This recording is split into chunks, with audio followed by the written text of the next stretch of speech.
প্রতিদিন অফিস থেকে ফিরে তার স্বামী তাকে নির্দয়ভাবে মারধর করত। নির্যাতনের যন্ত্রণা আর সহ্য করতে না পেরে 7 মাসের গর্ভবতী মেয়ে বিড়ালটি এক রাতে বাসা ছেড়ে বেরিয়ে গেল। অন্ধকার রাস্তায় একা একা হাঁটছিল সে। কোথায় যাবে, কে তাকে আশ্রয় দেবে, কিছুই জানত না। ঠিক সেই সময় এক দয়ালু পুরুষ বিড়াল তাকে দেখে ফেলল। তার অবস্থা বুঝতে পেরে সে তাকে নিজের বাসায় নিয়ে গেল। সেখানে শুরু হল নতুন এক জীবন। পুরুষ বিড়ালটি তাকে ভালোবাসা আর যত্নে ভরিয়ে দিল।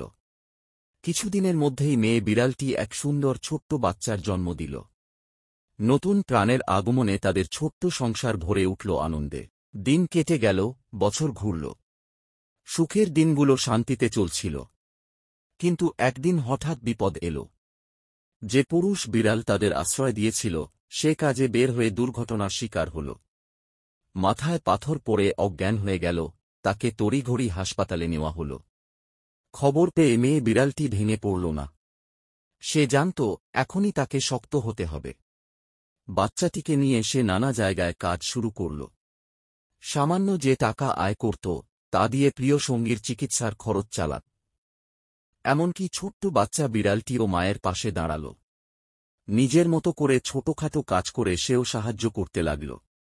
ধীরে ধীরে চিকিৎসার মাধ্যমে পুরুষ বিড়ালটি সুস্থ হয়ে উঠল। অবশেষে তারা আবার ফিরে পেল সেই হারানো সুখ। একে অপরকে আঁকড়ে ধরে ভালোবাসা আর শান্তিতে কাটাতে লাগল তাদের জীবন।